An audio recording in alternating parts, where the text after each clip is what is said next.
Bonjour à toutes et à tous et merci de votre présence. Alors comme vous le savez, de nombreux syndicats de notre pays ont posé un appel à la grève dans le cadre de la réforme des retraites menée par le gouvernement pour le 5 décembre. Donc ce que je peux vous dire dès à présent, c'est que la journée va être extrêmement difficile, le réseau va être fortement perturbé.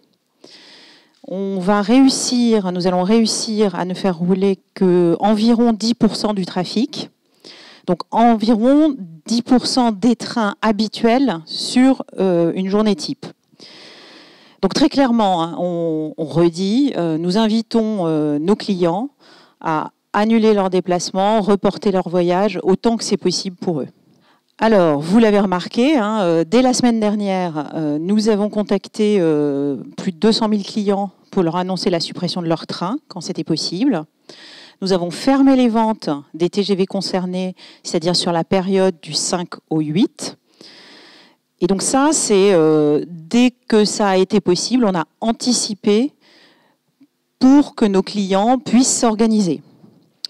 Parallèlement, nous avons construit les plans de transport qui seraient réalisables sur la base des intentions de grève pressenties.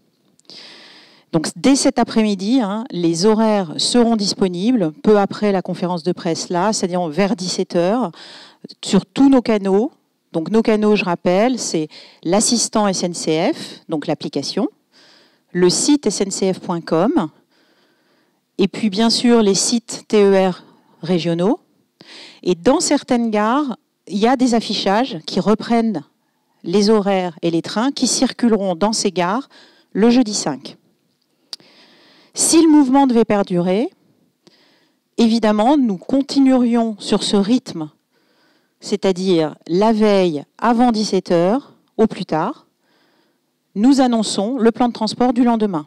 Dans les gares, on déploie aussi beaucoup d'efforts, à la fois pour donner une information fiable et actualisée, et puis pour accueillir les clients aussi bien qu'on peut par rapport à une attente qui sera plus longue et qui donc peut être un peu pénible. Donc ça veut dire quoi? Ça veut dire qu'il y a plus de 1000 personnes, 1000 volontaires SNCF qui seront dans l'ensemble de nos gares.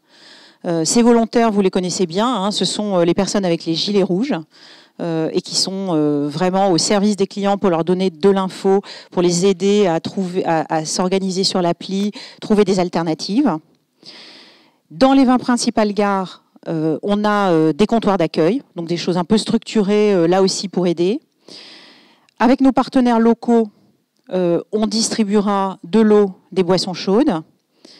Et puis pour ceux qui en ont besoin, évidemment, ils trouveront en gare du Wi-Fi gratuit, des prises pour charger leur téléphone, et puis dans environ 120 gares, des espaces de coworking gratuits. Donc ça, c'est déjà ce qui va se passer en gare. Et puis au-delà de ça, on l'a annoncé vendredi dernier, on a un certain nombre de solutions alternatives qui ont été construites à l'échelle nationale et régionale. Donc ça, ce sont des solutions qui ont été montées avec une quarantaine de partenaires. Elles sont disponibles, là encore, sur l'assistant SNCF et sur Oui SNCF. Donc c'est des solutions renforcées par rapport à ce qui existe d'habitude, de covoiturage, de taxi, de VTC, de scooter, de location de vélo également, mais aussi, là encore, de coworking. Il y a aussi la possibilité de trouver des réservations de parking pour ceux qui se rendraient en voiture proche de leur travail. Alors, tout ça est évidemment complémentaire du dispositif spécifique Île-de-France. Île-de-France Mobilité a rendu gratuit le covoiturage pour les détenteurs de pass Navigo. Donc tout ça est évidemment complémentaire.